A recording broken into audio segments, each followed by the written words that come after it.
Hey there everyone, and welcome back to Afrodo Reviews. And on this channel I help you decide, does that book deserve a streamlined croissant? Or will it be tossed into the fiery lakes of Mustafar? That's what we're here to decide.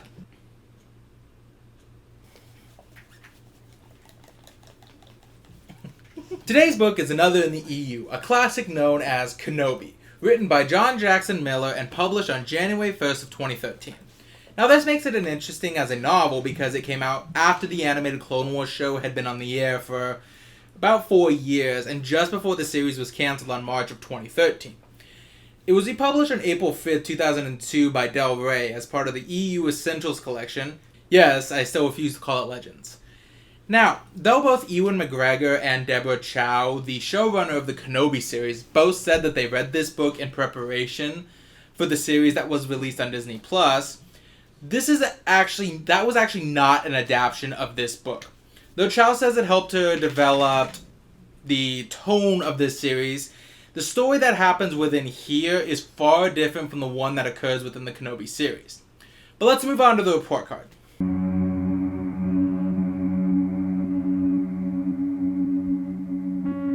Now, after that, where do we start? But the cover. Now, the cover I got is actually fairly interesting. The cover of this work is pretty decent.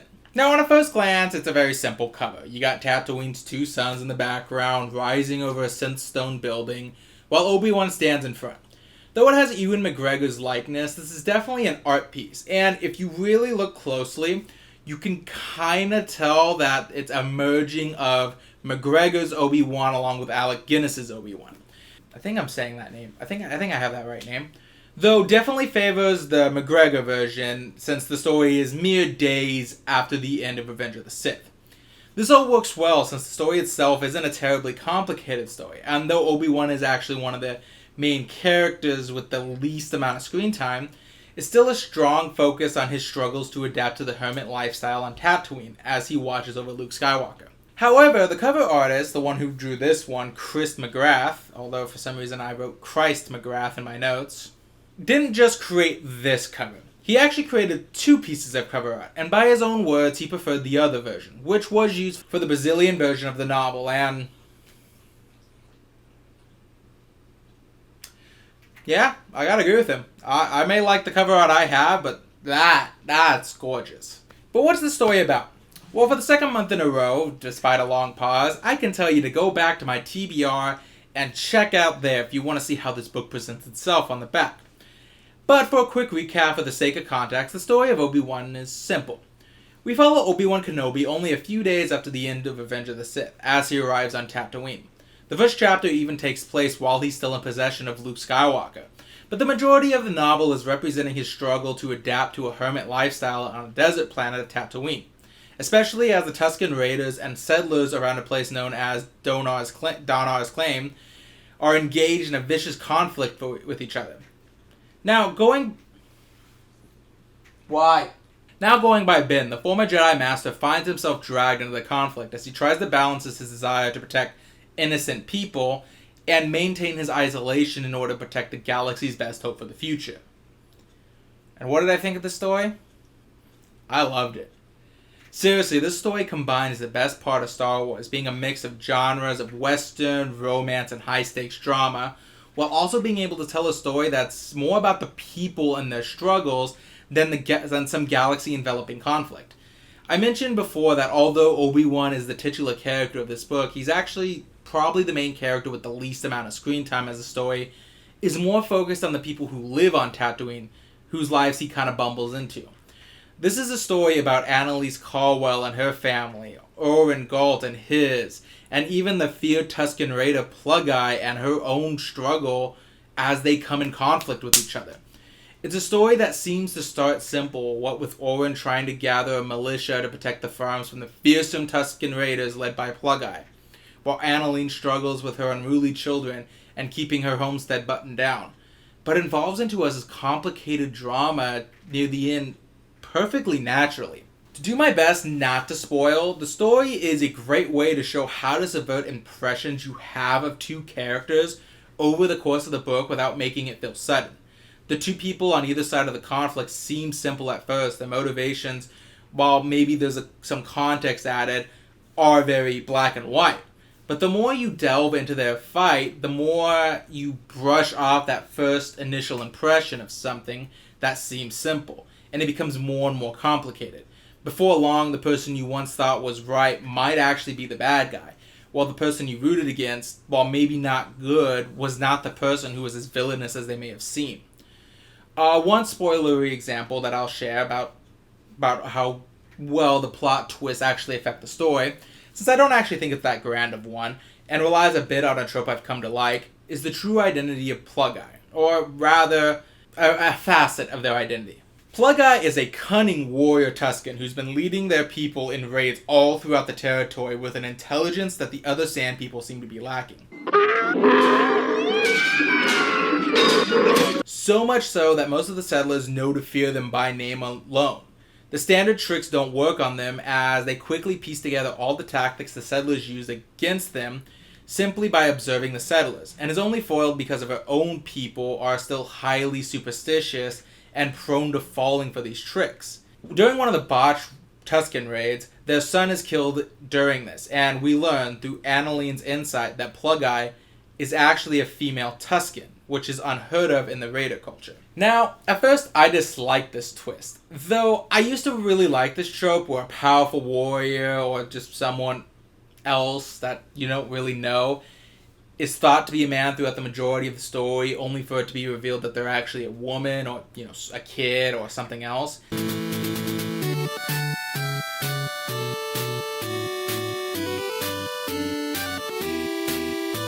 I have somewhat soured on that opinion. It's not really my place to preach on the twist in general.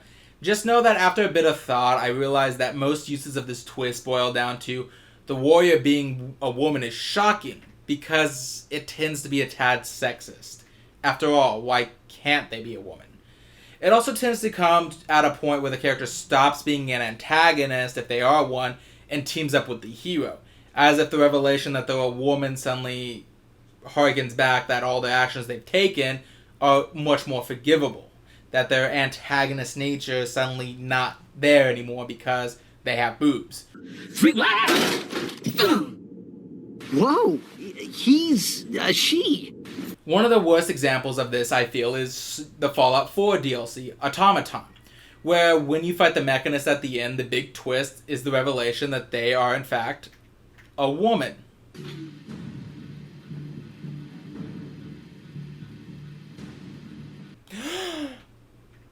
Except it doesn't make sense to be shocked by this in context of the story, because throughout the story we see several strong, powerful women, and even some that were clear mechanical geniuses. Now, clearly the idea is that it's supposed to be playing on our preconceived notions with the Mechanist, being that they were in the third game, and the actual in-lore comic book character the Mechanist is based on are both male. But in the context of Fallout 4, it makes no sense that for this to be a shocking reveal as it's played up to be. Especially since you can play a female sole survivor who just pretended to be the Silver Shroud, another in-universe male comic book character, while running around Good Neighbor. Fun fact about this whole twist, I didn't actually realize that's why it was meant to be shocking at first. So I was wondering if I was supposed to remember this character from a previous game or mission, and I was just blanking on them. I actually ended up looking them up. I'm like, is this like a New Vegas character I'm forgetting or something? That's not to say that this twist can't be done well. For example, in Batman's Telltale series, the revelation that the leader of the Children of Arkham turned out to be a woman is less of a case of, it's shocking she's a woman, isn't she? Isn't it? And more of a case to mislead the audience. Since a good portion of the game is the reveal of who the Children of Arkham's leader actually is, I won't spoil, because I think the Telltale Batman is a widely underappreciated adaptation of The Dark Knight, and I would highly recommend people play it. But simply put, the reveal that the person that is the Children of Arkham's, leader is a female is more, that's how well they hid their identity, rather than, can you believe it was a woman this whole time? Kind of twist. So when I first read the Plug-Eye twist, I didn't like it at first because I thought it was falling more into the former category. But as I thought about this, I realized the twist fell more into the latter category than the former. Aark being revealed as a female isn't meant to be a shocking twist that the leader of the Tusken was a female all along, but it was meant to show why she is who she is, and to better place her as a parallel to Annalene. The reveal removes her as this terrifying warlord whose sole goal is to hurt people, and places her on the same level of a mother who is almost the exact same position as Aark, a woman struggling to keep her home alive against the forces that work against it.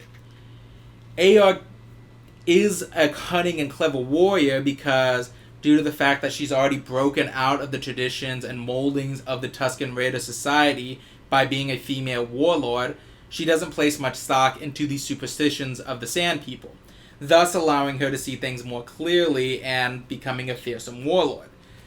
The proof is in the pudding right there. She also doesn't stop being an antagonist here, but we start to understand her better. So despite all of her inner thoughts before, you get why she's been acting the way she does and what has driven her to this point. Ironically, she serves as a mirror to Oren Galt and Annalene, but more on the latter than the former. But honestly, this whole book I could just spend hours and hours gushing about. It's a great story, and I also loved a lot of the little additions that help flesh out the world a little.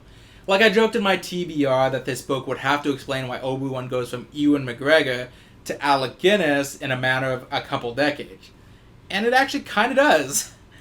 Annalene tells a small tale in this book about how a movie star moved to Tatooine after they came here for a shoot and fell in love with the planet, only to reveal that the dual UV exposure from the twin suns shriveled him up to the point that he was near unrecognizable, thus ending all of his movie contracts when he tried to get back into the business. Then, noting it odd that Obi-Wan seemed to purposely start bathing himself in the suns after this story. It also gives a small explanation on why Ben kept his last name Kenobi, despite the fact that, out of universe with all the information we have, you hear someone called Ben Kenobi, and you're looking for a fugitive called Obi-Wan Kenobi, your first thought is, that's probably the same guy. It gives a small explanation that not only was it an accident that Ben spread his last name around, as Annalene's teenage daughter, who had a major crush on him, was spying on him and overheard him say it during an attempt at meditation, where he was trying to talk to Qui-Gon Jinn.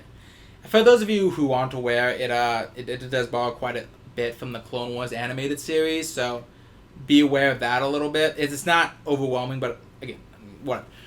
But apparently, Kenobi is also a very common name on Tatooine and within the galaxy. Several of the settlers attempt to make guesses to which Kenobi family he must be related to, and we see at least 5 guesses, meaning that, him being Ben Kenobi on this planet doesn't mean nothing, because there's so many Kenobis, and Ben is still just a common name. In fact, there was at least 2 people who said, I heard about this Ben Kenobi over this way. So, that's a nice little lore retcon, I guess, in a sense. That little mending of the bridge. Honestly, I think the story is great, and short of sitting here and just praising it over and over again, I'm just going to fold my cards here and give you a rating. 9 out of 10.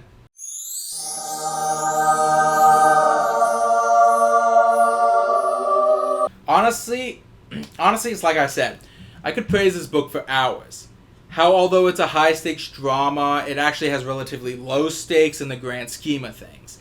How well it emulates the Western stories of old, and how it invokes romance. Not necessarily the kissy-face kind, but the other definition of romance, aka a quality or feeling of mystery, excitement, and remoteness from everyday life, specifically in Annalene and her children. How it follows mostly unique characters for the novel, but still keeps it so investing that I don't care that we spend so much of this book away from Obi-Wan's perspective, or watching as Obi-Wan and Annalene get closer to each other.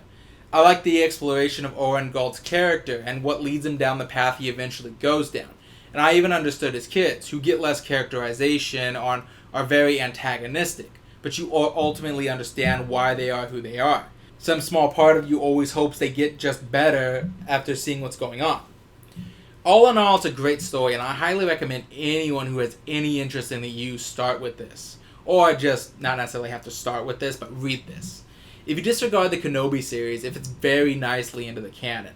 as well, but without so much reliance that you need to be perfectly versed in it. For example, although Satine is mentioned, the nature of inclusion is perfectly easy to guess via context clues, and you don't need to watch your scenes in the animated Clone Wars to understand it. I do still highly recommend it. The animated Clone Wars is a perfect series.